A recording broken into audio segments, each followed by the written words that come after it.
estamos aqui em mais uma edição do nosso podcast. Hoje a gente vai abordar o tema sobre a reforma psiquiátrica e a luta antimanicomial. E para falar melhor sobre esse tema, a gente trouxe um professor convidado, o professor Luiz Carlos Jeremias. Ele é bacharel em psicologia pela Universidade de Santa Úrsula do Rio de Janeiro, bacharel em comunicação pela Universidade Pinheiro Guimarães do Rio de Janeiro, mestre em comunicação e cultura pela Universidade do Rio de Janeiro e especialista em gestão federal do SUS pelo Hospital Sírio-Libanês em São Paulo.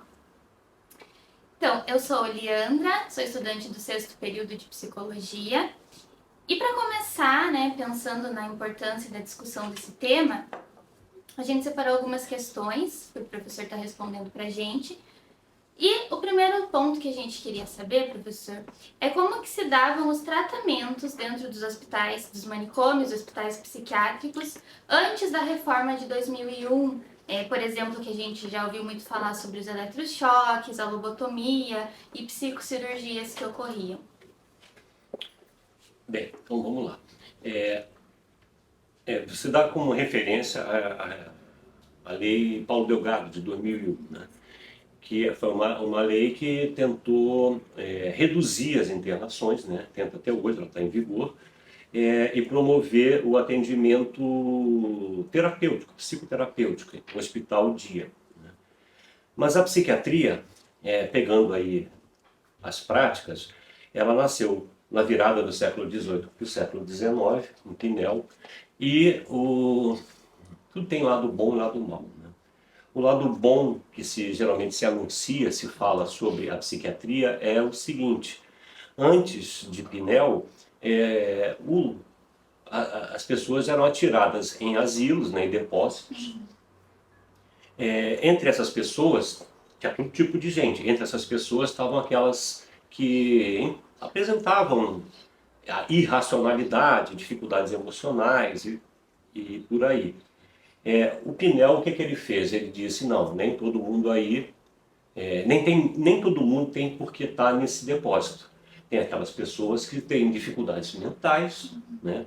Criou-se um conceito dessa dificuldade mental, da doença mental. Essas pessoas são doentes mentais e elas têm que ser tratadas. Então fez-se uma separação, né? Tirou-se o sujeito que passou a ser chamado de louco e se colocou numa, vamos dizer assim, numa outra instituição, com a nobre intenção de tratá-lo.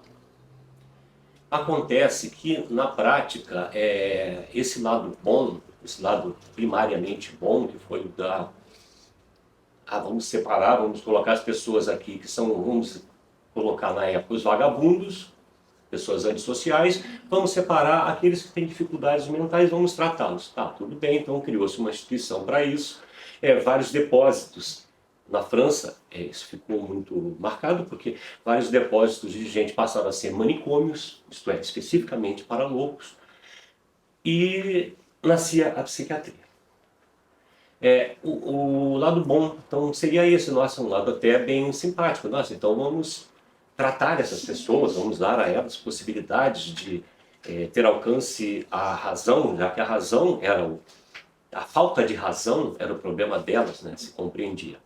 Só que na sequência, na prática, esse manicômio, esses manicômios, né, essa instituição passou a ser um depósito de loucos. Então os loucos não eram mais tratados como vagabundos, como simplesmente pessoas antissociais, passaram a ser tratados como loucos, mas continuaram em instituições que basicamente eram depósitos. Depósitos para afastá-los da sociedade, porque eles representavam um risco à sociedade, em tese porque eram pessoas sem razão, então elas eram um risco para uma sociedade que valorizava muito a razão, principalmente naquela época. São colocadas numa instituição e lá elas passam a ser tratadas. Como eram tratadas? Eram tratadas principalmente com a quebra da identidade delas, e elas passariam então a ser pacientes de uma instituição. O que eu quero dizer com isso? Então eu sou o Luiz, vivo lá no vamos colocar no século XIX, eu apresento aí uma irracionalidade, começo a falar coisas aqui que ninguém entende, ou me torno agressivo, ou atento contra mim. Então eu sou posto numa instituição em que o que acontece lá? Eu não sou mais o Luiz, eu passo a ser, em primeiro lugar, um louco, que já é uma quebra da minha identidade, e em segundo lugar eu sou uma pessoa já que louco, que eu não tenho que ter voz ali. Eu tenho que, pelo contrário, essa minha loucura tem que ser reprimida, tem que ser contida, e eu preciso ser curado. Na verdade, essa cura não era uma cura, cá para nós, não era uma cura que se estabelecesse claramente como uma estratégia terapêutica, era mais uma estratégia moral. Tá? E então os tratamentos nessa ótica, eles eram tratamentos geralmente de coerção, muitas vezes violenta, né? Surras, maus tratos mesmo, você precisa, como eu falei, né, é fundamental entender isso, né? Você precisa aceitar que você está louco. Você, ao ser internado, provavelmente não pensa, não, estou louco, estou enxergando isso, estou agindo assim porque tenho a minha compreensão da realidade.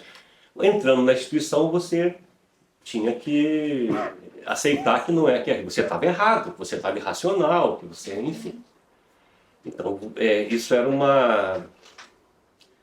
vamos dizer, uma quebra radical daquilo que você tinha como compreensão de si próprio.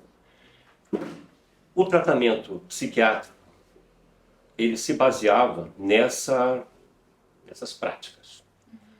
Essas que vocês apresentam de eletrochoque, terapia eletroconvulsiva, a lobotomia, e aí as psicocirurgias que na verdade estão acontecendo, eu acho, mais hoje, né? Essa de estimulação de partes do cérebro, talvez seja acontecer até mais hoje do que no passado, né? Principalmente a lobotomia e a eletrochoque, assim como práticas da camisa de força, dos espancamentos, eles foram bastante abandonados por um movimento que é de longa data. Então, o que veio acontecer no Brasil em 2001, com a lei Paulo Delgado foi o deputado que propôs essa lei em 1989, né? Isso, ela passou 12 anos no Congresso para ser aprovada. O que, então, aconteceu, assim, esse movimento contra as práticas psiquiátricas que a gente está falando, eles vêm de longa data. A gente tem aí o Juliano Moreira, no início do século XX, que foi um psiquiatra que, primeiro, combateu aquela concepção racista, né, dos psiquiatras como Nina Rodrigues, que acreditavam que negros e índios, por exemplo, eram inferiores. Então, eles eram perigosos, né? Que não comungavam da racionalidade, da sociedade, ideal para a sociedade. Então, as práticas psiquiátricas desumanas, que eram desumanas no sentido que eu estou falando, né? de coerção moral, né? Elas foram sendo combatidas e mudadas durante o tempo. Dei o exemplo do Juliano Moreira, que seria um pioneiro no Brasil. Tivemos depois outros, como a Anísia Silveira e tantos outros aí, mais recentes, que o objetivo aí dessa reforma era basicamente humanizar. A gente usa esse termo genericamente porque afinal estamos falando de gente, né? Não somos mecanismos, nem máquinas, né? E a gente, que culmina em 2001 com a aprovação pelo Congresso Nacional da Lei Paulo Delgado, exatamente para combater essas práticas que eu citei, que estão no foco de interesse de vocês, que era essa coerção moral que incluía, como falei, né, violência física, violência psicológica o tempo inteiro, né. Então é isso, né? Essas eram as práticas. A lobotomia, eu creio que, espero que abandonada, mas me parece que ainda se faz, transformava a pessoa basicamente num zumbi. Tem um exemplo clássico aí, um exemplo que é uma fofoca, na verdade, né? Porque acho que era a irmã do John Fitzgerald Kennedy, aquele presidente que foi assassinado, né, com um tiro em 63. A irmã dele começou a desagradar a família, começou a ir para bar e sair com homens. O que o pai fez? Mandou lobotomizar a menina. Significa o seguinte, ela era uma menina jovem, Sim. não sei a idade exata dela, mas lá pelos seus 20 anos, talvez. O que aconteceu com ela? Ficou viva, mas não conseguia nem falar, nem se alimentar, ela se transformou num zumbi. Então essa prática da lobotomia, eu creio que caiu em desuso, espero, né? Mas dizem que ainda se faz. A prática da terapia eletroconvulsiva, ela ainda existe. E ela existe, ela tem uma indicação. Em caso, por exemplo, de depressão profunda, eu tive um paciente, acompanhei um paciente cujo psiquiatra utilizou esse recurso, porque era um paciente que não respondia a nenhum tipo de tratamento, então, nesse caso, foi feito o eletrochoque, né, que é o nome popular para essa prática, mas isso ainda existe com indicação, com defesa vamos dizer, teórica, enfim, dos psiquiatras. Só que, no passado, ela compunha um elenco de práticas dessas que eu falei, de coerção. Então, dava-se muito choque, simplesmente para a pessoa se aquietar. Professor, e nesse contexto da reforma, dessa mudança, né, de ambiente, de tratamento, como que foi a sua prática, a sua experiência nesse contexto? Quando estava aparecendo no Brasil as primeiras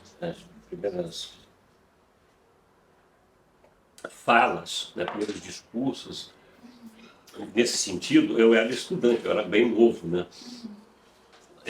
Por exemplo, em 1978, eu tinha 18 anos e ainda não estava nem estudando psicologia, só que eu tinha interesse na área de psicologia e um amigo meu foi trabalhar num simpósio internacional de psicologia, psicanálise institucional e tal. E ali eu tive a oportunidade, passei um dia, ele me colocou lá, para o último dia me colocou dentro do simpósio, eu tive a oportunidade de ouvir muita gente que depois eu viria estudar na faculdade, não sabia nem quem era naquele momento ali. Entre eles estava Franco Basaglia, que foi o sujeito que fechou o simpósio, né? Então a sala em que ele palestrou era uma sala, um auditório enorme, mas tinha gente pendurada no lustre, era muita gente, porque era uma sensação, essa perspectiva que o Basaglia oferecia de uma nova proposta para o tratamento das psicopatologias. Que era basicamente a evitação, as pessoas radicalizam o fim da internação, não é que seja o fim da internação. A internação, em muitos casos, ela se apresenta como não tem como evitar, né?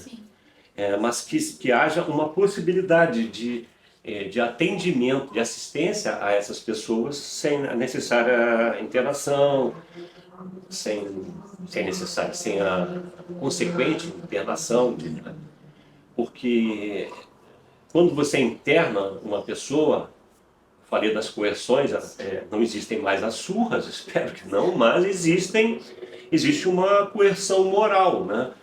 Então quem é o Luiz? O Luiz é paciente do Pinel, por exemplo. Ixi, tal. Aconteceu comigo uma coisa engraçada, que eu estava saindo do meu trabalho, eu trabalhava no Pinel do Rio de Janeiro, trabalhei durante 6 anos lá, na virada do século, e estava saindo e encontrei com um amigo da minha irmã no ponto de ônibus.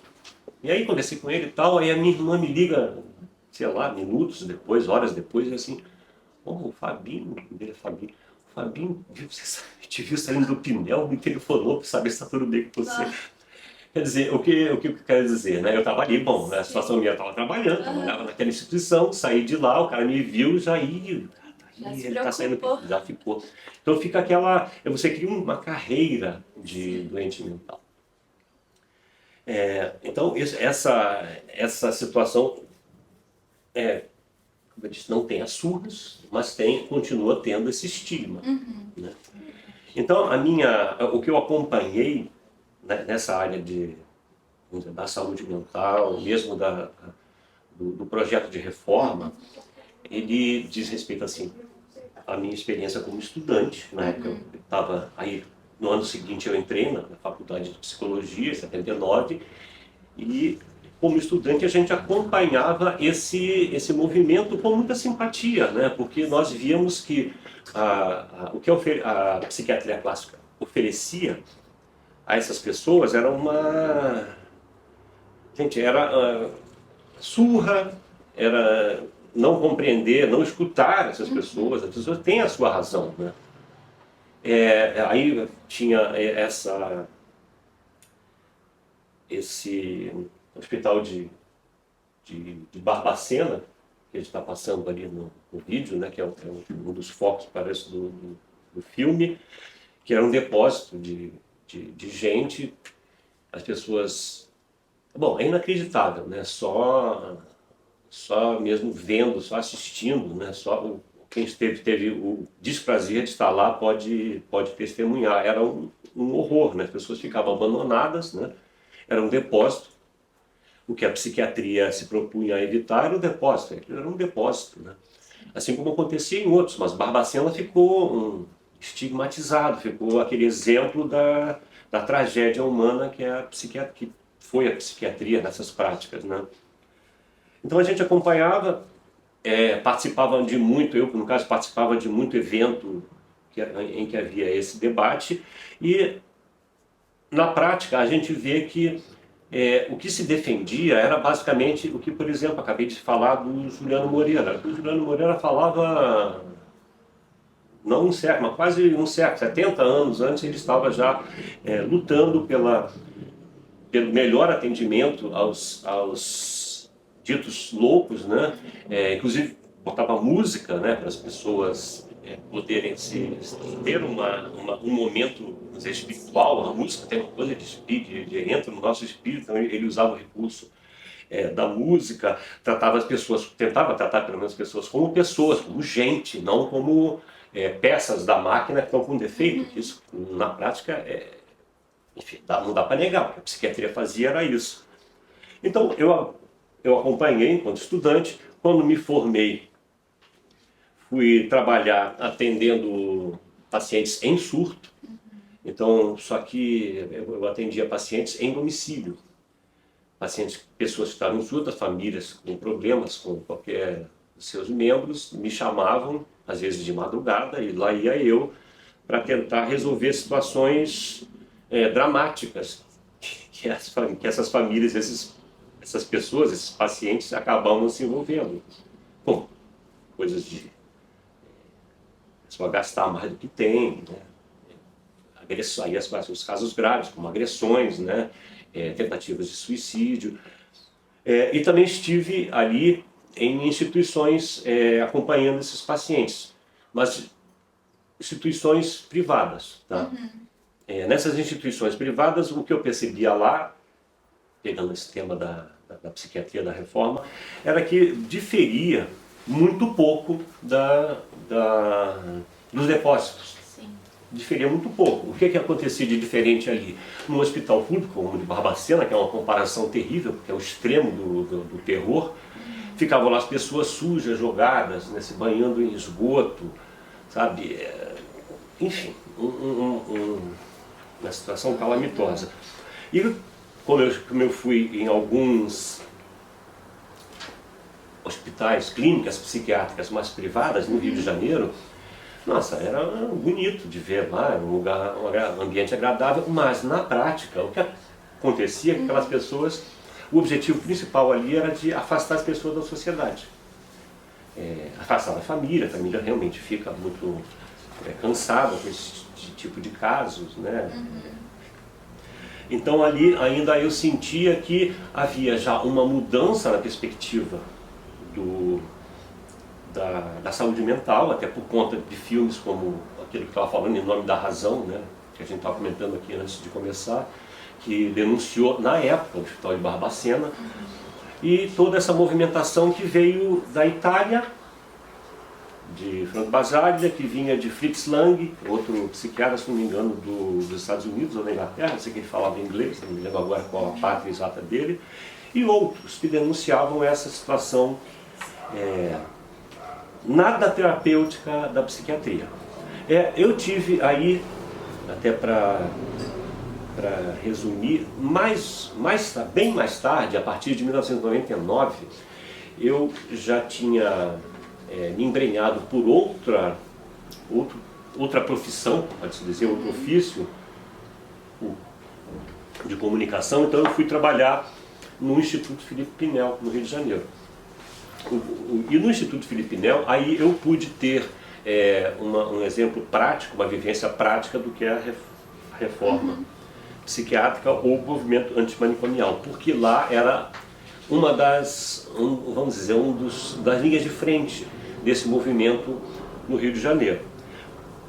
Lá havia, por exemplo, a TV Pinel, que era uma produtora de vídeo que formada por profissionais da área de comunicação, né, de vídeo, e formada por pacientes da instituição. E que lá eles podiam, vamos dizer, ser protagonistas. Eles tinham voz. Eles organizavam um programa, como eu falei, um programa de 2 em 2 meses, 3 em 3 meses, dependia muito aí das circunstâncias, mas acontecia mais ou menos nessa frequência em que esses pacientes que, veja, no passado não tinham voz nenhuma, pelo contrário, cala a boca, que você é louco, né? Você é um degenerado, né? Esse termo é um termo muito forte, aquilo é um degenerado. E então essas pessoas tinham voz.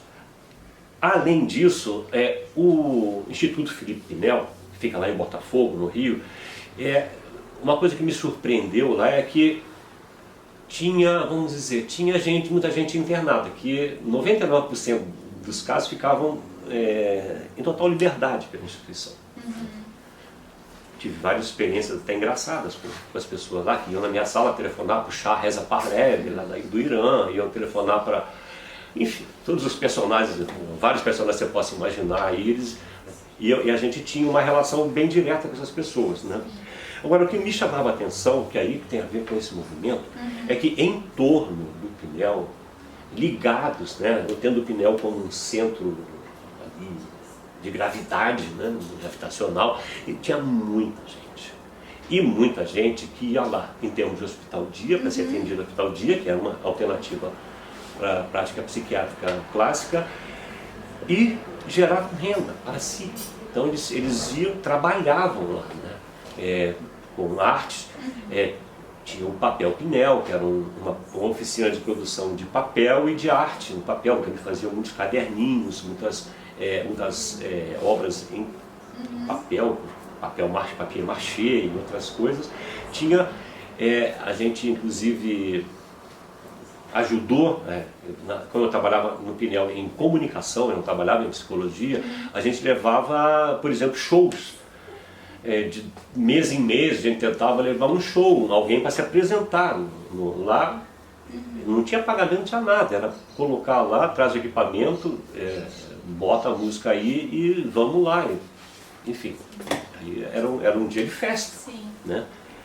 De grande atração, era música, né? Não era, teve, por exemplo, eu me lembro que uma das que, acho que pelo menos eu que gostei mais, foi uma apresentação do pessoal de hip hop que dança, né? O pessoal de break, dança eles chamam genericamente break. Então eles se apresentaram lá dançando, então teve uma participação muito interessante. Tinha pessoal que levava simplesmente o equipamento e botava música para todo mundo dançar, nem tocava nada. Até que teve uma vez lá que era o nosso setor, né, de comunicação, que era eu e mais duas colegas que também jornalistas que organizávamos. Então levou-se um grupo lá de punk rock. Aí foi muito divertido, né? Mas alguns médicos ficaram muito revoltados com aquilo, né? Porque eles acharam que era muito barulho, etc, etc. Mas, enfim.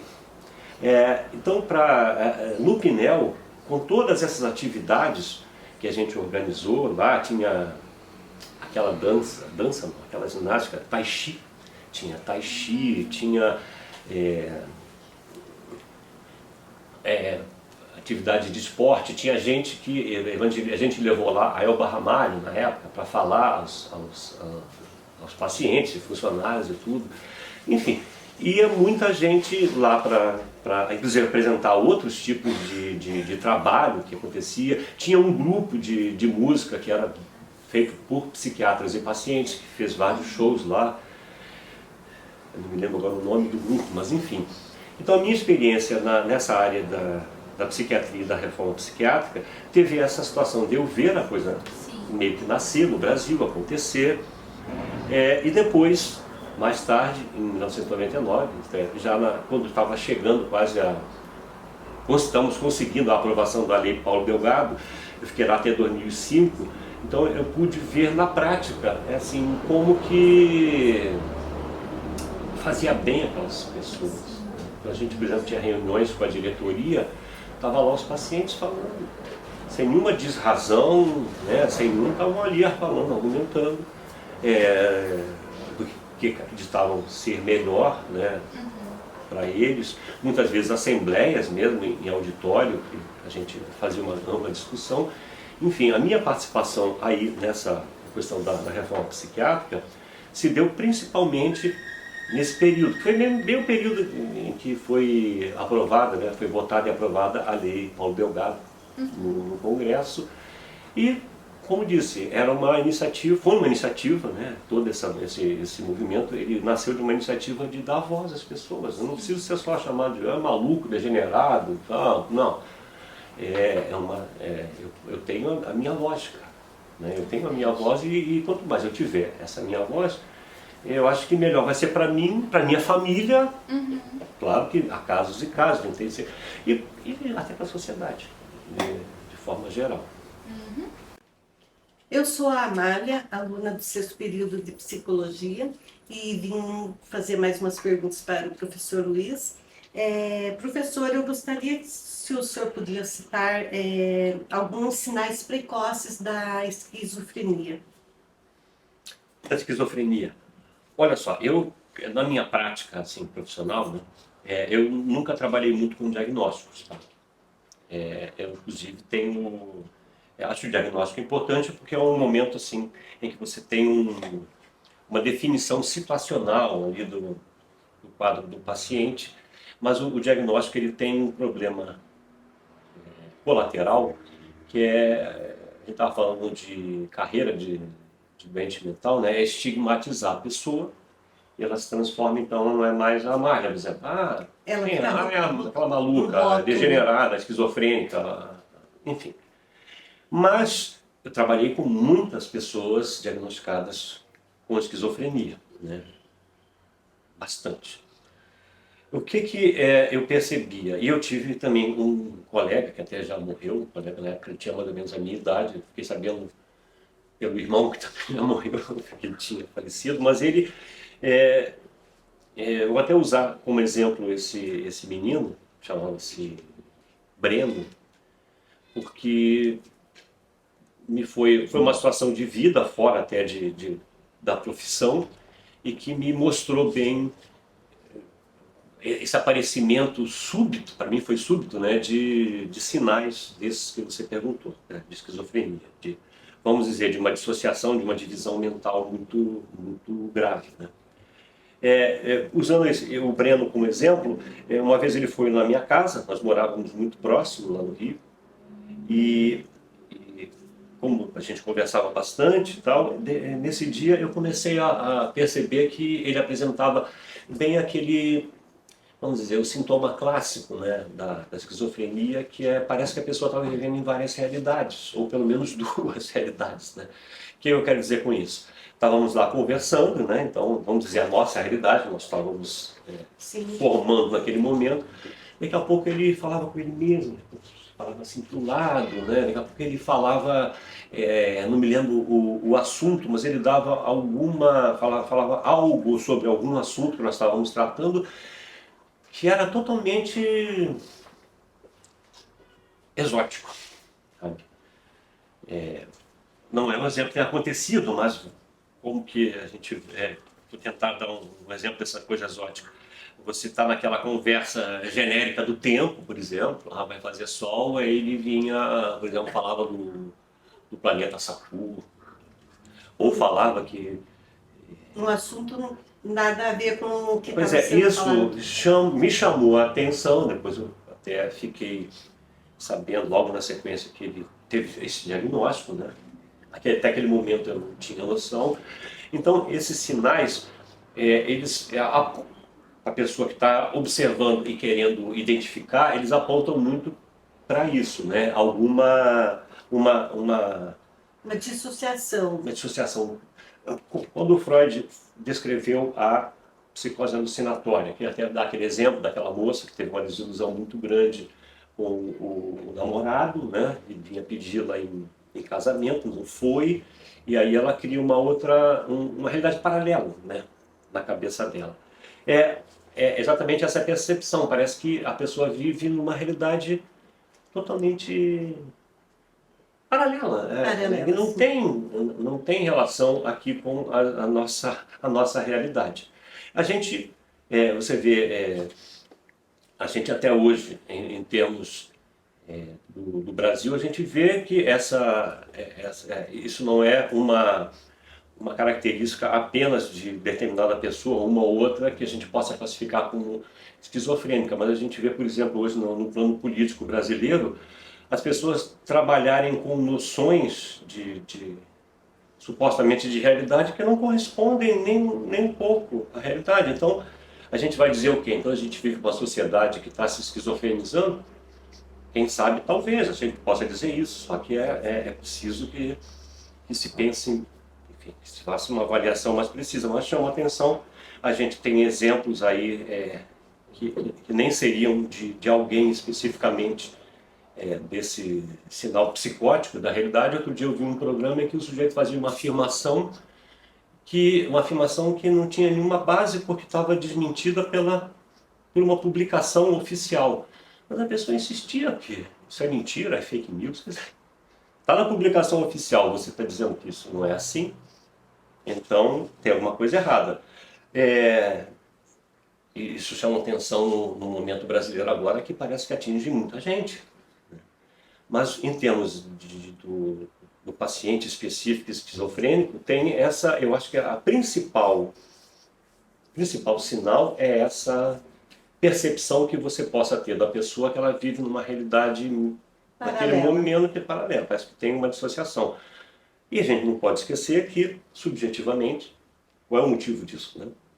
Subjetivamente, aquilo que leva a pessoa a esquizofrenizar, se é que a gente pode usar esse termo, é principalmente a existência na formação subjetiva dela de duplas mensagens, duplos vínculos, né? O duplo vínculo é aquela situação, compõe aquela situação em que você comunica algo a alguém ou transmite algo a alguém de uma forma manifesta e de uma forma mais latente você comunica uma outra coisa. Algo como dizer eu te amo com o olhar faiscando de ódio. Um exemplo extremo e que busca ser bem didático. Então, aí, esse tipo de vivência, quando geralmente é precoce, né, ele acaba gerando essa dissociação, esse mundo paralelo. Uhum. Se eu preciso de alguém, vamos pegar o Winnicott, que é aquele sujeito psicanalista que dava importância enorme ao papel da mãe, né, do ambiente. O ambiente é a mãe para o desenvolvimento da criança. Se eu preciso da minha mãe, vamos pegar um bebezinho bem pequenininho, preciso da minha mãe para ter essa segurança para crescer, para ter confiança, esperança no mundo. E ela me passa essa dupla mensagem, né? Então eu vou ter que, provavelmente, vou acabar criando dentro de mim um ego com duas caras. Uhum. É um ego uma identidade que, vamos dizer, procura acreditar, procura ter esperança na vida, e outro que exatamente destrói essa esperança, né? O velho jogo amor e ódio. Uhum.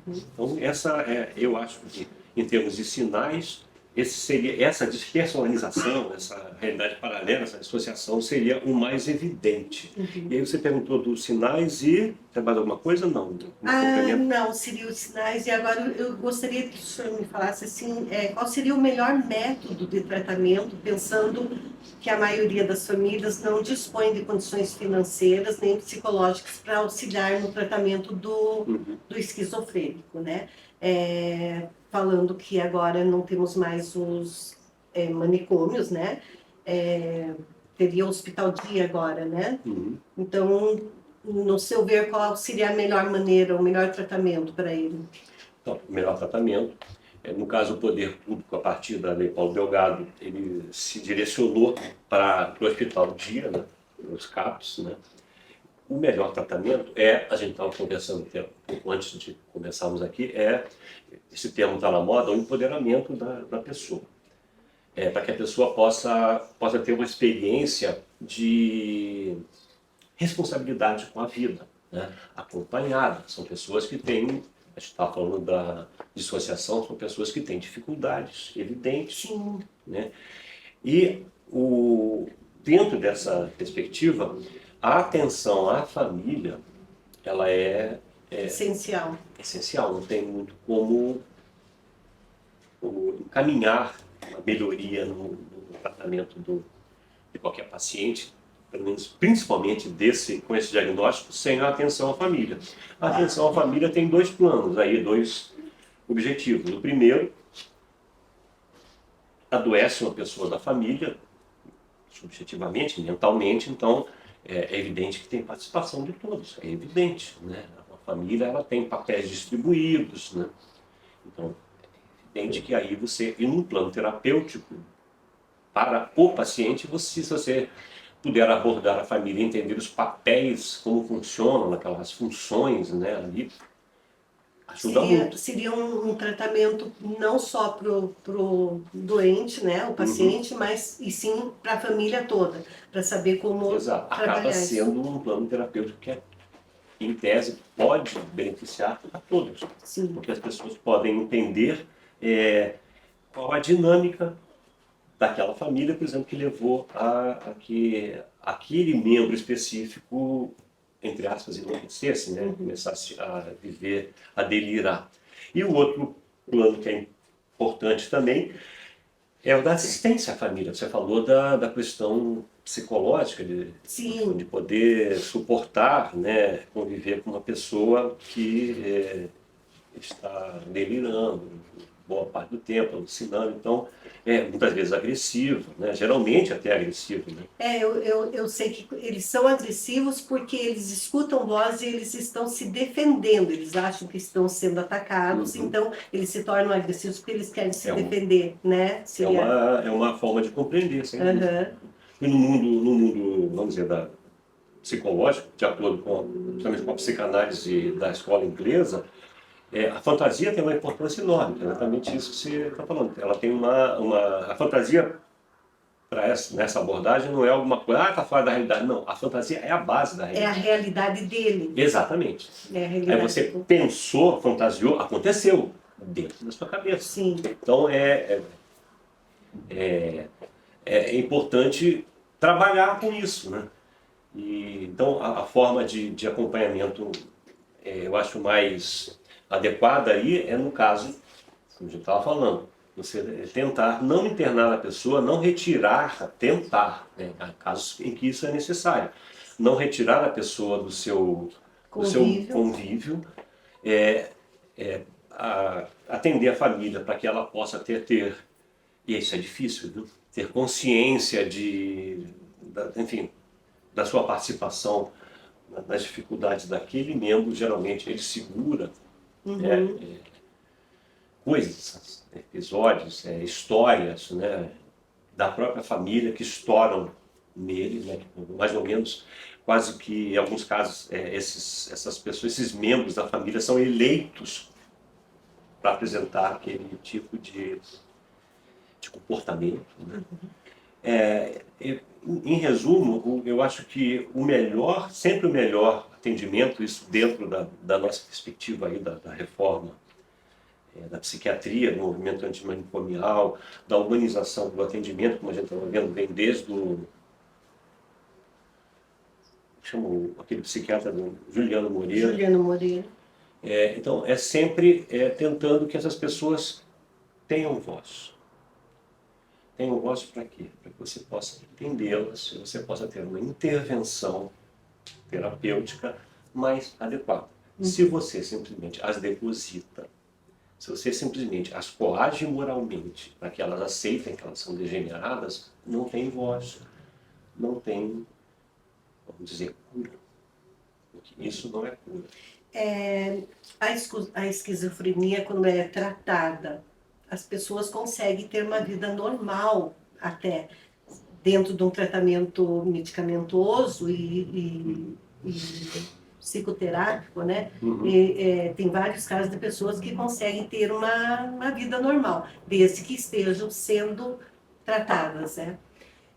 Eu quero deixar uma mensagem que é importante, que toda pessoa que tem esses sintomas, que procure ajuda, que a família que está convivendo, está vendo esses sinais, que procure uma ajuda imediatamente. E se por um acaso você estiver perto de alguém que esteja em surto, né, não sei se é surto que se fala, professor, surto, né? Ou em crise, peça ajuda do Serviço de Emergência SAMU, o 192. Não ligue para a polícia, porque não ligue para o bombeiro, porque eles não são preparados para fazer esse atendimento. E o SAMU, sim, eles já são preparados para receber essa pessoa e dar o tratamento necessário.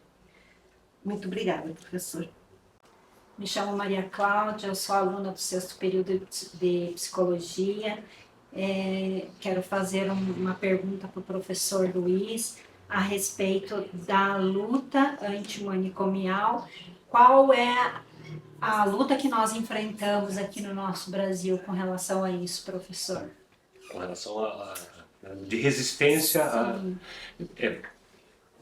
eu acho, avalio, né? O principal fator aí que dificulta é a questão econômica, o interesse econômico, né? Na área da assistência, a gente tem uma coisa clara, que a saúde ela não dá lucro. O que dá lucro é a doença.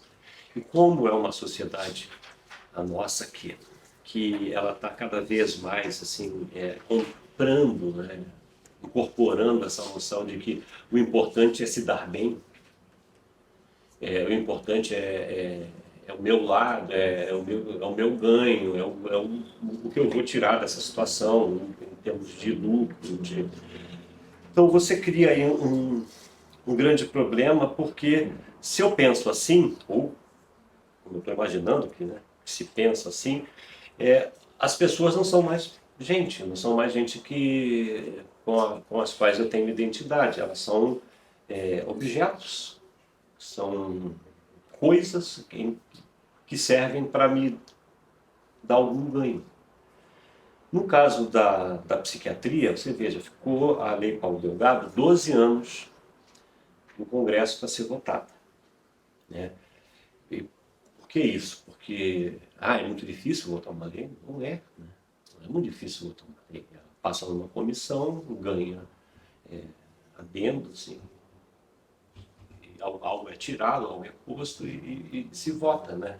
Quando há interesse dos lobbies econômicos no Congresso, as coisas geralmente andam rápido. Essa levou 12 anos.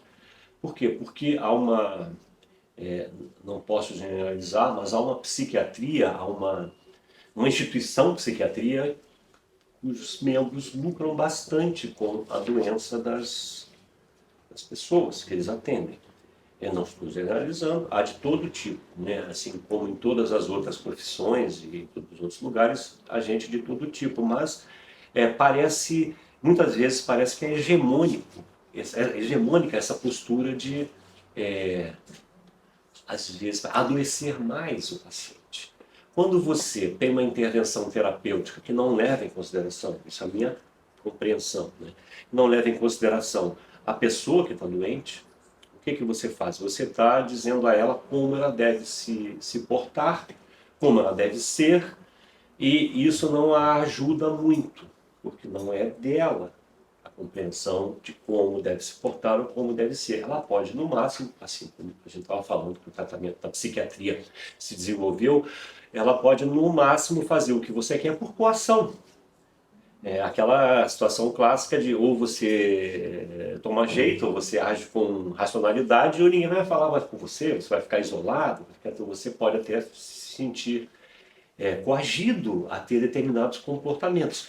Isso, na minha compreensão, em termos de experiência, não é terapêutico.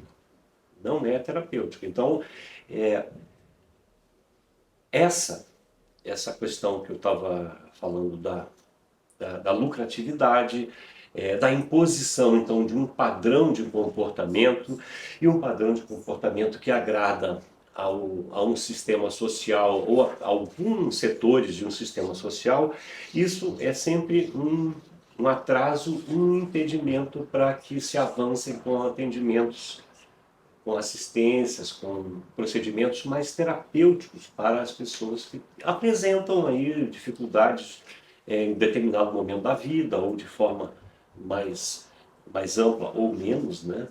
Mais duradoura ou menos. Esse tipo de procedimento ele não ajuda muito, não é terapêutico, não ajuda a pessoa a se organizar, porque se a pessoa está delirando, está em surto, ela tem.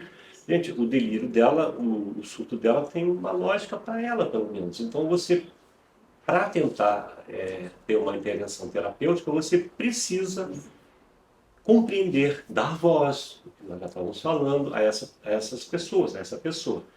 Então, a dificuldade, eu creio, que a reforma enfrenta desde muito tempo, eu acho que cada vez mais se recrudesce essa resistência, é uma dificuldade que diz respeito ao que eu já falei, basicamente econômica, evidentemente diz respeito à própria resistência que a medicina tem em dar voz a seus pacientes, né, a seus objetos de pesquisa, né?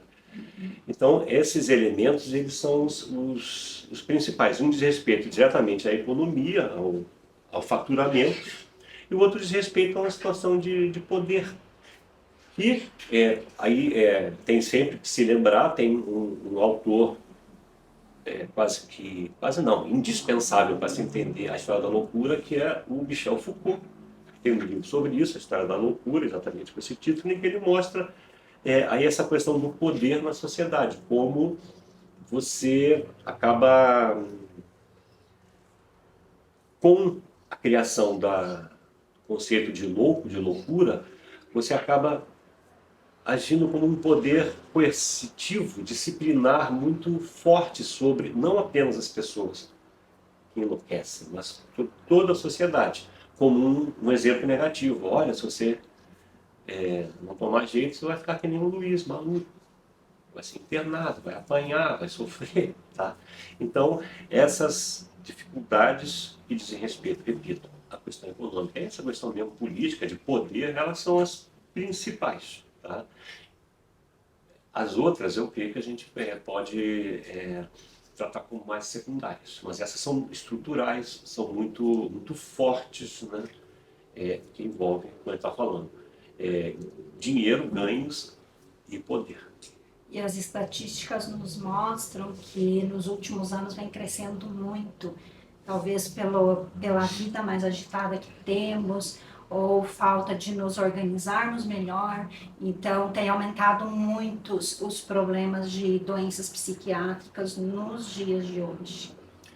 Eu acredito que isso acontece pelo seguinte, há uma pressão muito grande em cima de todos nós. Você tem vários tipos de pressão, mas vamos por assim, a principal pressão que está sobre nós é uma pressão de risco à sobrevivência, que se apresenta muitas vezes de forma real, outras vezes de forma fantasiada. Né? Não entendendo fantasia como algo fora da realidade, mas como uma realidade que existe dentro de nós e que nós construímos, evidentemente, com base na realidade também. Né? Então, existe uma pressão real sobre as pessoas, né? Um desvalor às pessoas. Então, você pega a questão do trabalho. A pessoa que trabalha, ela tem cada vez menos, não pode dizer direitos, tem cada vez menos poder.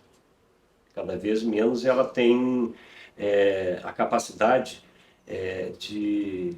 Claro que existem exceções em todos os planos, mas menos a capacidade de se articular de acordo com o que ela imagina ser o correto, o melhor, né?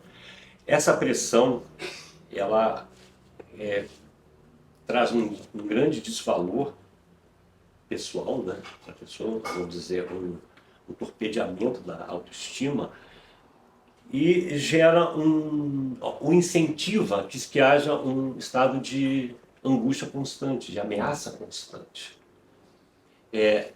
Isso acarreta situações psicopatológicas, como a gente tem visto a doença do nosso tempo, como a depressão. A depressão descrita como uma situação em que a pessoa não se sente identificada consigo mesma, se sente desvalorizada, né? Se sente sem potência, sem capacidade de reagir, né? Ou de agir no mundo.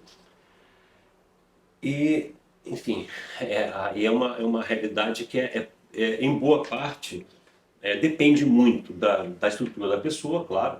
Tem gente que resiste mais, resistem menos, mas há sempre uma ameaça, né? E aí as ameaças que eu falei diretamente em termos da vida da pessoa, econômicas e tal, a essas ameaças se juntam outras, como as relativas à violência urbana, de quem vive em cidades grandes, né?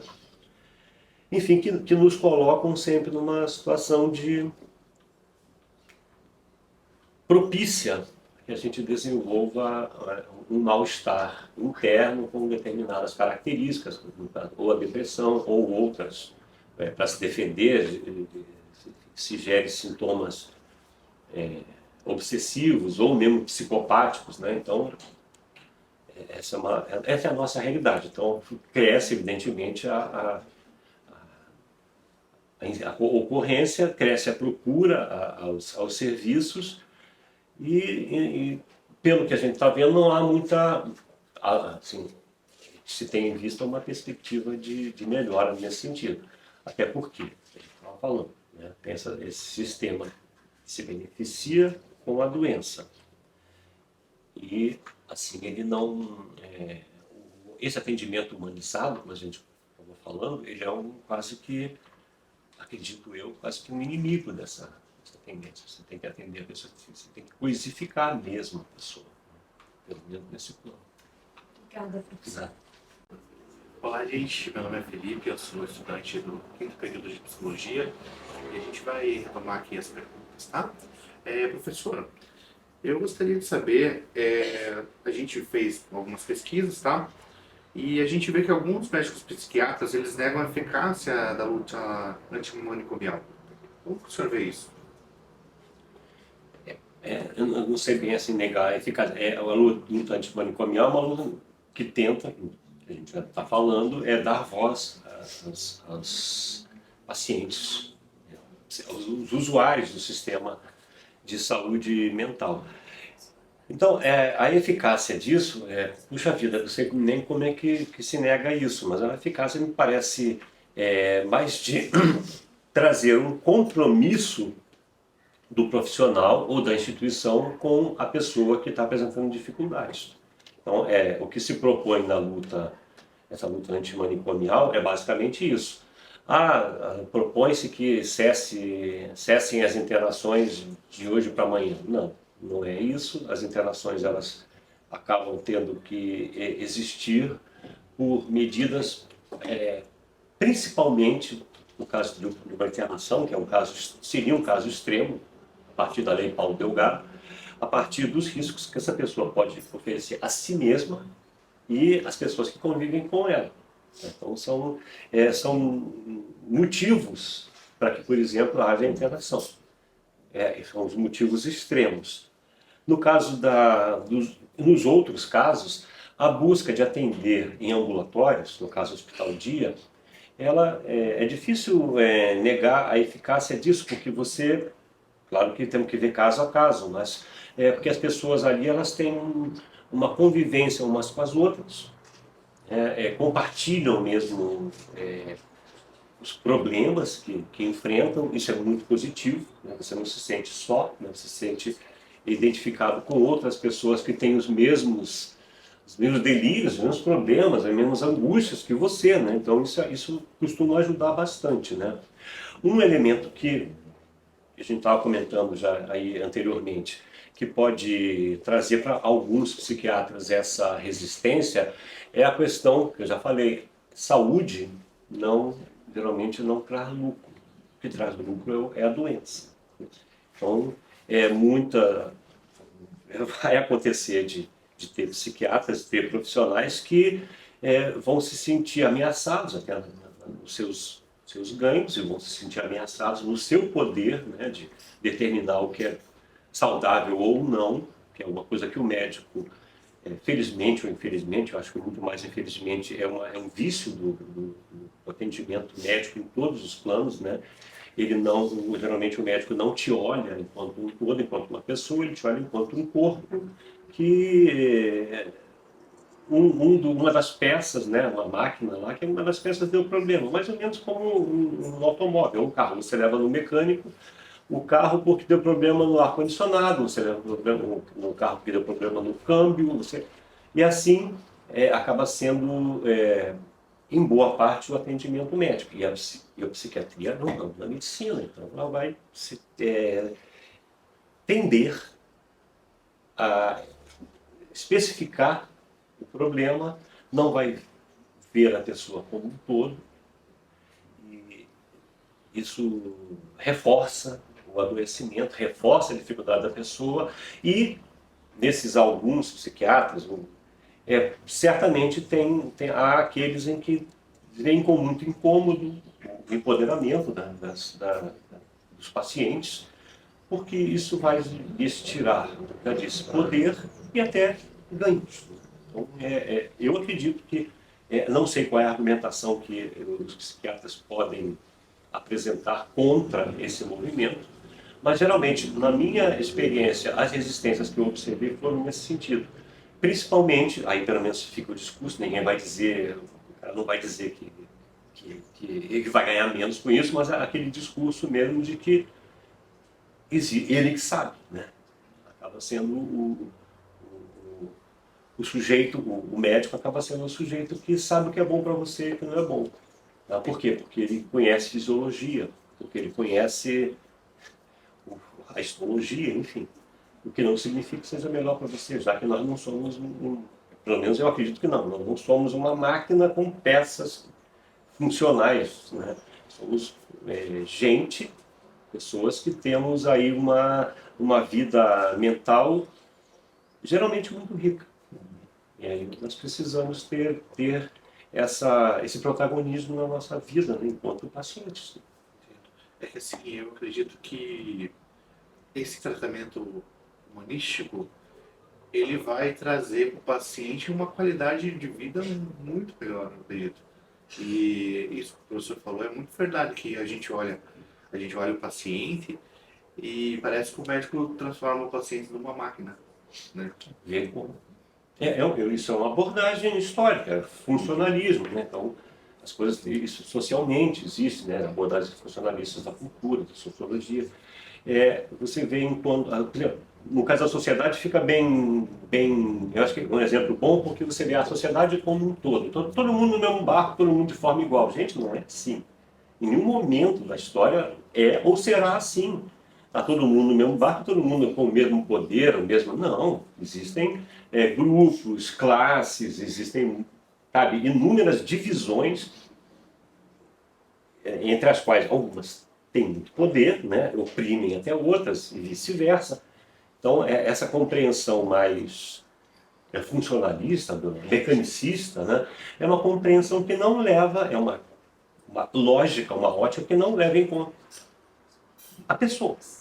Tá? E eu acho que é evidente que a pessoa precisa ter atenção e ser ouvida. Porque se ela adoeceu, se ela enlouqueceu, se ela está tendo um surto, gente, na prática só ela sabe por quê. Então cabe a você, enquanto um profissional que está dedicado a ajudá-la, escutá-la. A verdade não está fora dela. Gente. Existem verdades que estão fora delas. Por exemplo, se ela subir ali na janela e cair, vai se machucar muito. São realidades físicas.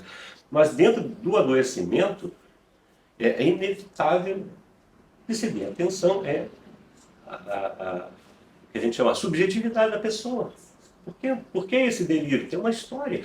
Só para fechar, o Jung, que era um discípulo do Freud, que tomou um rumo próprio, tem uma história que eu li há muito tempo dele, que ele, num hospital psiquiátrico, fazer um resumão disso, né? Uma paciente, ela estava catatônica, isto é, ela só fazia um movimento, não fazia mais nada ali naquele movimento, que parece que era um movimento desse tipo.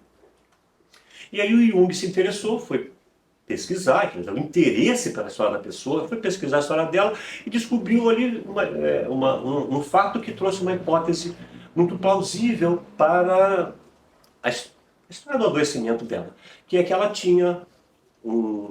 teve um amor na vida dela que era um sujeito que era ferreiro. E aí ele descobre por quê. O movimento que ela faz parece um movimento do ferreiro batendo ali, né? Trabalhando o metal.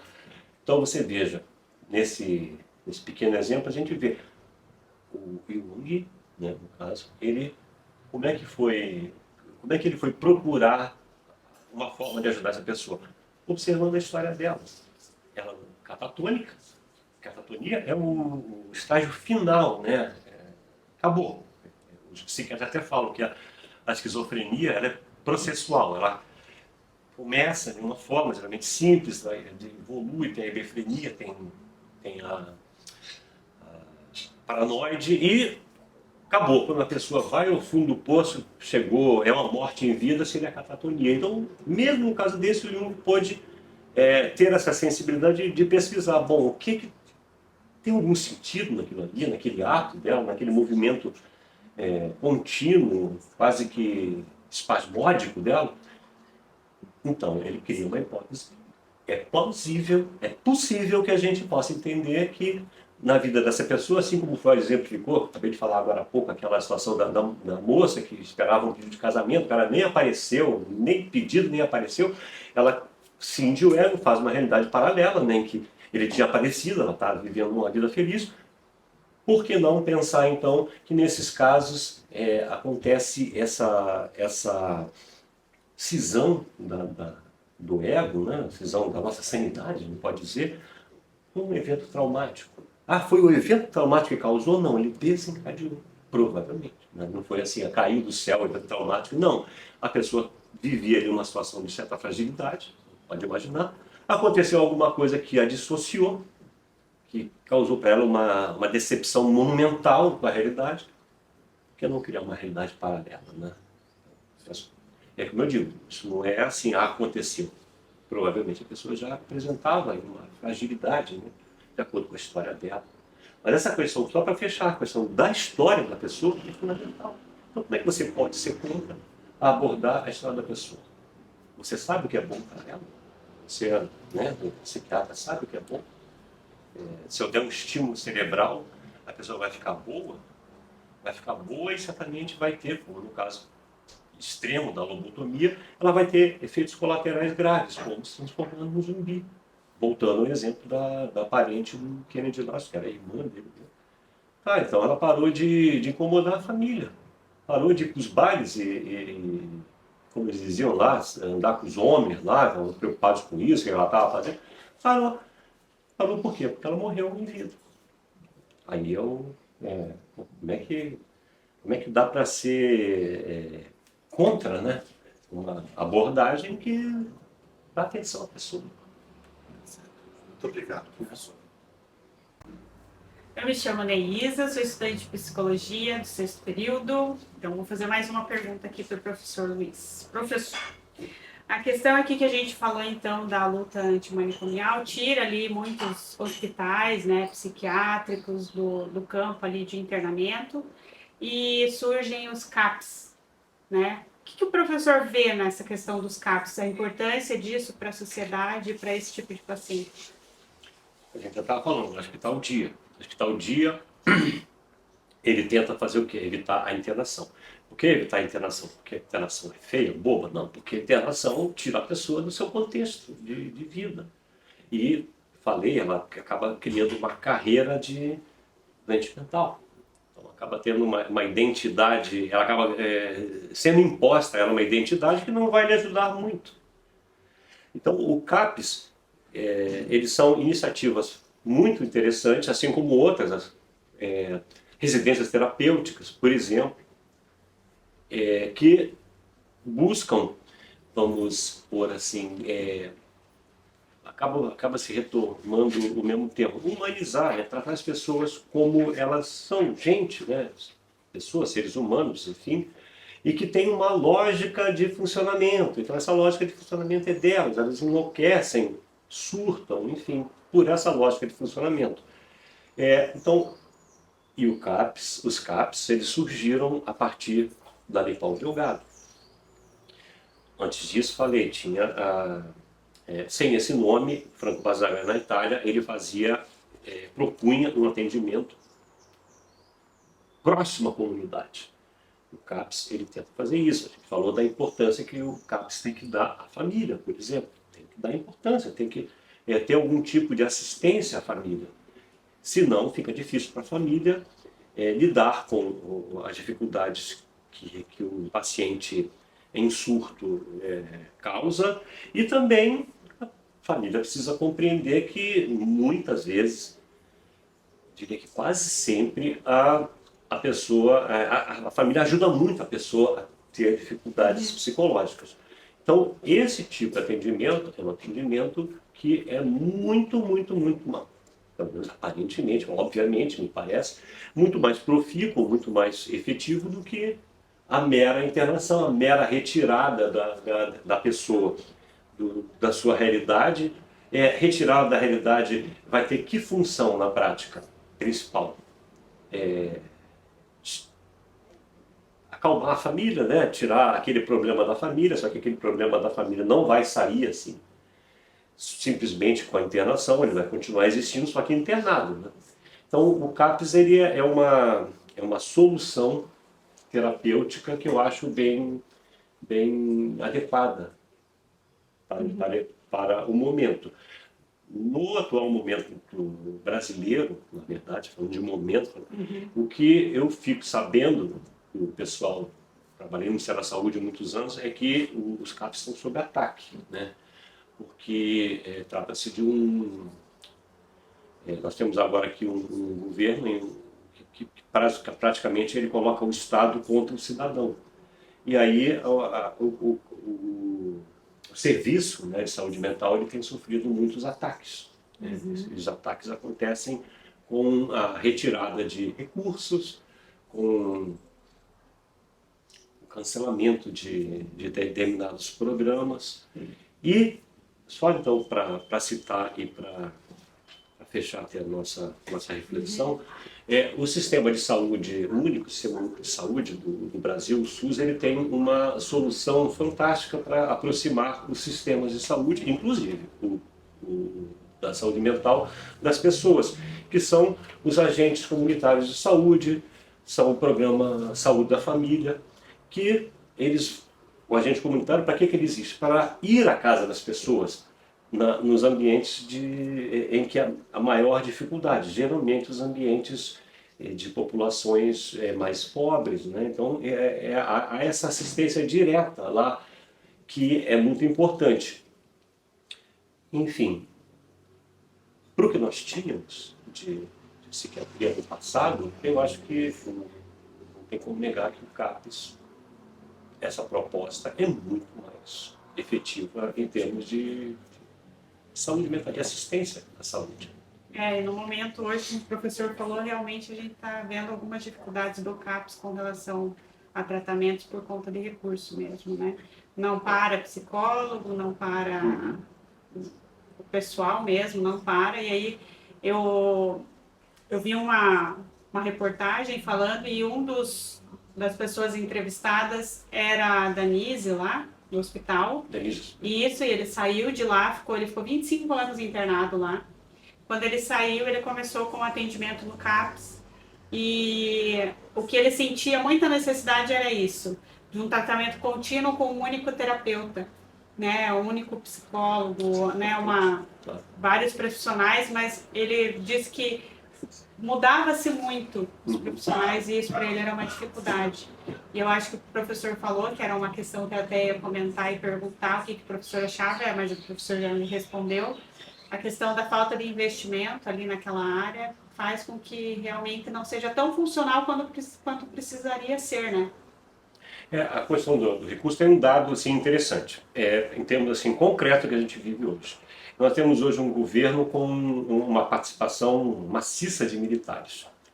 Os militares, durante o regime que estabeleceram com o golpe de 1964 e com o que a gente chama de ditadura militar, que era uma ditadura, na saúde, o que acontecia na saúde? Os governos militares eles repassavam dinheiro público para as instituições privadas, maciçamente. Então, muitos hospitais privados foram construídos ou reformados naquela época com dinheiro público. E havia muito pouco investimento na saúde pública em si. O que havia naquela época era o atendimento previdenciário. Então você tinha emprego, carteira assinada, você tinha o direito a um bom atendimento. Se você não tinha emprego, não tinha carteira assinada, você ficava à mercê da caridade, das santas casas, né? E o que acontece hoje é que há uma evidente sabotagem do sistema de saúde mental, né, de assistência à saúde mental, por parte desse governo que nós temos aí, né, desse grupo que ocupou o poder. Isso traz dificuldades para todos, né? Então é lamentável, é muito lamentável que a gente tenha que passar por essas dificuldades nesse momento, com tantos progressos, tantos avanços que a gente viu, principalmente aí a partir da lei Paulo Delgado, né, que aí oficializou, né, uma atenção maior ao paciente, né, e a gente vê agora um brutal retrocesso, né, uma brutal volta a tempos anteriores, em termos gerais. O que se viu, por exemplo, na pandemia, com toda a postura do governo, que o presidente demitiu um médico, demitiu um e o outro médico ficou um mês, olhou o que estava acontecendo e não ficou, e colocou um general, que não sabia nem o que era enfim, sabia nem o que era o SUS. Ele mesmo declarou que foi conhecer o SUS quando ministro. Enfim, a gente vive hoje um momento preocupante nesse plano. E todos nós que estamos trabalhamos, né, temos interesse em saúde mental, a gente fica muito triste mesmo com o que está acontecendo. Espero que haja esperança daí para frente. Vamos torcer. Obrigada. Oi, eu sou a Indiara. Vou fazer a pergunta de encerramento aqui para o professor. Gostaria de saber o que a gente pode fazer para que a luta antimanicomial supere os que são contra ela. O que nós podemos fazer, né? Nós, enquanto indivíduos, a gente tem um poder limitado, né? Mas a partir, vamos dizer, pensando individualmente, é preciso que se pesquise, estude e se possa perceber as vantagens, né? O quanto um atendimento leva em consideração a pessoa pode ser terapêutico para a pessoa e pode ajudar no sentido coletivo, comunitário, da sociedade. Isso enquanto indivíduos, aí enquanto profissionais, né, estudantes, cabe essa consciência, essa pesquisa, né, para que a gente possa conhecer melhor a realidade das pessoas que adoecem e dos sistemas que são criados para dar assistência a essas pessoas. Num plano geral, vamos dizer, enquanto sociedade, enquanto grupo, o que a gente precisa fazer, e aí a realidade não anda muito, né, não tem andado muito nesse caminho, é tentar colocar no poder pessoas que tenham mais compromisso com essas propostas, né, no caso da reforma, né, reforma psiquiátrica. Pessoas que possam, grupos, né, representatividades como Paulo Delgado. Paulo Delgado foi um deputado que representou essa lei em 1989. Ela só foi votada 12 anos depois. Então, pessoas como o Paulo Delgado e outros, que nós, enquanto sociedade, nós temos uma democracia representativa e que nós elegemos pessoas para falar por nós. Então, nós precisaríamos, em tese, tentar nos informar e conhecer pessoas que se candidatem, né, a participar do jogo do poder, né, no caso legislativo, principalmente, o executivo. O judiciário a gente não tem acesso, né, não vota para isso, que possam ter compromisso com esse tipo de abordagem, sob o risco da gente adoecer enquanto sociedade, que eu acho que é o que está acontecendo na sociedade brasileira. Nós temos aí aproximadamente 100 anos depois, um movimento político, social político brasileiro que é nazifascista. Isso é inédito no Brasil? Não é inédito no Brasil. Inclusive, nós tivemos aqui o integralismo. Nas décadas de 1930, 1940, o integralismo era o fascismo brasileiro. Chamava-se os integralistas de galinhas verdes, que eles andavam de verde e com o braço estendido, como todo nazifascista, gritando Anauê, que era uma saudação deles, né? Então, quando a gente vê hoje o que está acontecendo no Brasil, é preocupante, bem preocupante, no sentido de que a gente está... passamos agora aí, pelo menos nos últimos 4 anos, nessa situação de desvantagem das propostas da luta antimanicomial, que, repito, não é simplesmente não vai internar mais. Não, tem casos que tem que ser internado. Não tem como. Eu assisti casos na minha vida no Pinel mesmo que não tem como. As pessoas têm que ter uma contenção naquele momento. Mas o que nós podemos fazer eu acho que sempre sou favorável, né, retornando aí ao tema, pesquisar bastante, conhecer bastante o assunto, formar o que os lacanianos dizem em discurso, né, com consistência, para que a gente possa intervir o máximo possível na realidade. E enquanto sociedade, aí cabe que a sociedade reflita sobre que tipo de rumos ela quer tomar no futuro, se é um rumo de uma, como eu falei, integralista, né, de uma moralidade absurda, de um fundamentalismo religioso que se intromete na política de uma maneira até não, totalmente inadequada, né? Assustadora. Até entender que política não é futebol, não é questão de torcida, né? Você não vai... no meio do Maracanã, você não vai para o Maracanã, que nem eu fui muito na minha vida, né? Torcer por um político, não, ele vai torcer por um time, é uma coisa diferente. E o que a gente está vendo agora aqui no Brasil nesse momento é essa situação, parece guerra de torcida, não é guerra de torcida. A política envolve determinada racionalidade. Sim. E a gente precisa, por exemplo, no caso nós que nos interessamos por esse assunto, a gente precisa ter consciência das repercussões de determinados grupos tomar o poder, ou outros e tal. E no caso da saúde, principalmente, já que é o nosso assunto aqui, né? Assunto da saúde, doença mental e da proposta da reforma psiquiátrica. Que se você pensar, essa reforma, ela vem, a gente falou agora há pouco do Juliano Moreira, então essa reforma, esses projetos de reforma no Brasil, gente localiza no início do século XX com Juliano Moreira. Nise da Silveira, na sequência, ela vem no Hospital Pedro II, lá, que agora tem o nome dela. Eu até falo Nise da Silveira, mas eu lembro que eu conheci muita gente que trabalhava com ela, né? E ninguém chamava ela de Nise, era doutora Nise, doutora Nise, doutora Nise. Eles tinham era um carinho muito grande, uma veneração pela Nise da Silveira. E o projeto dela de dar expressão para os pacientes. Só para fechar, eu fui ao Pedro II, o hospital em que ela trabalhava, que agora tem o nome dela, poucas vezes. Mas eu tive oportunidade aí de ver, não sei se vocês já ouviram falar do Bispo do Rosário. O Bispo do Rosário era um paciente, eu acho que ele era da colônia de Dona Moreira, se não me engano. Era uma colônia, um hospital grande que tinha em Jacarepaguá. E o Bispo do Rosário, ele fazia mantos. E eu vou falar, eu fiquei, até me arrepio, assim, fiquei emocionado de ver, eu tive frente a frente com um desses mantos, né,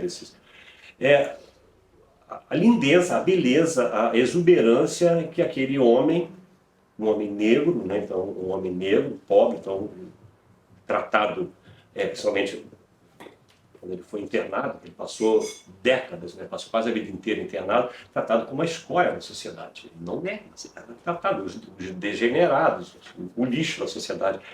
Gente, e aquele homem, ele canalizou, naquele tempo de internação dele, ele canalizou a vida dele, o interesse dele, para fazer obras de arte, que eram aqueles mantos, com uma precisão de detalhes que é realmente de surpreender. Esse era o espírito da doutora Anise, então, né? Esse é o espírito da reforma psiquiátrica, é dar voz, dar valor, todos precisamos ter valor. Nós temos valor, não é nem precisamos, nós temos valor, só precisamos de alguém que reconheça isso, que possa dizer que você tem capacidade, valor, é uma pessoa produtiva, é uma pessoa que simplesmente você geralmente não comunga da mesma lógica do que a sociedade inteira. Então, mas isso não pode te fazer simplesmente ser excluído. Sim, Principalmente pelo Estado. sim. Principalmente pelo Estado. Que eu, ou você, ou qualquer pessoa exclua alguém que não gosta, uma atitude individual, questionável e tudo, mas o Estado ele não pode ter esse tipo de atitude. E o que acontecia, e o que eu tenho medo que volte a acontecer com muita radicalidade, até por uma questão econômica mesmo, do lucro do profissional dessa área, né, de reforçar a doença, o que eu tenho medo que aconteça é justamente um movimento contra essa situação que vamos por aí, novamente falar esse termo, humanização, de tratar as pessoas como elas precisam ser tratadas. Sim.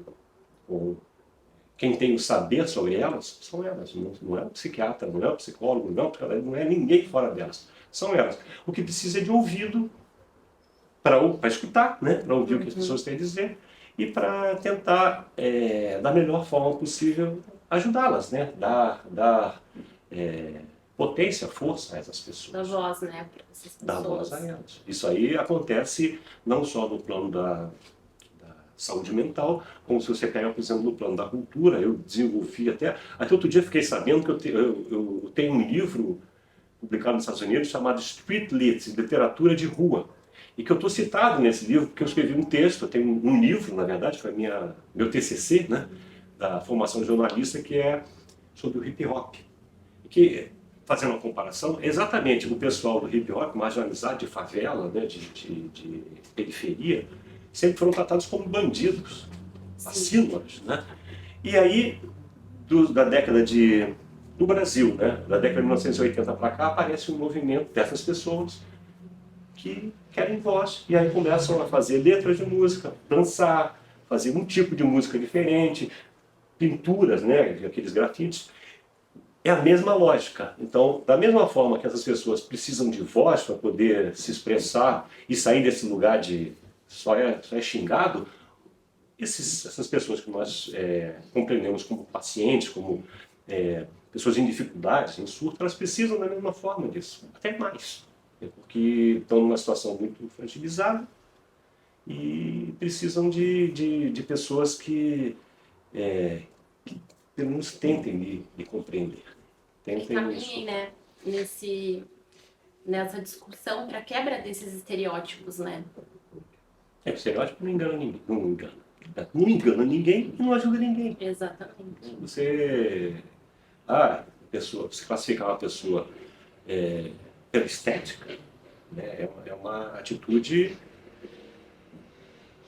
desrespeitosa, no mínimo desrespeitosa e agressiva. Exatamente, estava falando desses movimentos que a gente percebe no Brasil de hoje, que são os movimentos que nasceram com essa característica um pouco menos de 100 anos no passado. Esses movimentos são basicamente estéticos. Então, no caso, por exemplo, do nazismo, a gente pega um exemplo, se você tem a pele escura, você tem que ser perseguido, você tem que ser ariano. Se você tem uma etnia como a judaica, você tem que ser perseguido. Você não é ariano, você é um... Enfim. E o que a gente precisa, em termos assim, dos nossos procedimentos, até porque foi a tua proposta original, é ter consciência da realidade e tentar, na medida do que nós individualmente podemos e coletivamente também, tentar intervir, né? Sim. Tentar levar para um caminho mais produtivo. É uma postura crítica em relação à realidade, né? A postura crítica não é ver tudo ruim, mas é ver o que tem de bom e o que tem de ruim, né? E a psiquiatria, como tudo, tem coisas boas e tem coisas más. Não tem como negar isso, né? Tem coisas muito boas, é claro, e tem coisas muito más na história dela. É isso. Então, são as nossas limitações enquanto pessoas que a gente precisa lidar com elas.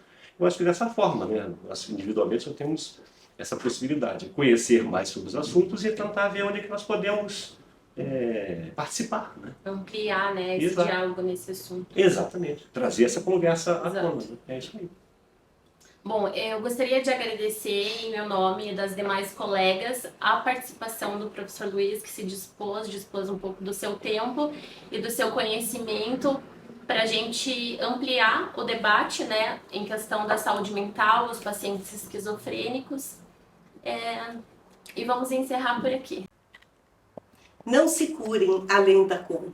Gente curada demais é gente chata. Todo mundo tem um pouco de loucura. Vou lhes fazer um pedido. Vivam a imaginação, pois ela é a nossa realidade mais profunda. Felizmente, eu nunca convivi com pessoas ajuizadas. Nice da Silveira. É necessário se espantar, se indignar e se contagiar. Só assim é possível mudar a realidade. Nise da Silveira. Se não puder fazer em benefício dos seus doentes mentais, basta receber o batismo de louco por ter feito a libertação dos mesmos. Juliano Moreira. A criatividade é o catalisador por excelência das aproximações de opostos. Por seu intermédios, sensações, emoções e pensamentos são levadas a reconhecerem entre si, associarem-se e mesmo no tumultos internos adquirem forma. Nise da Silveira. Dos poderes públicos, não há que esperar entre nós reformas que atinjam os perigos sociais. É da propaganda dos médicos que poderá resultar algum proveito para o grupo humano. Juliano Moreira. A verdade é o que é real, por não ver igual, nos abraça é a solidão. As palavras somem na escuridão. As marcas na alma mostram não há idade pra sofrer o indizível, sentindo em silêncio o que nos falta. Saber que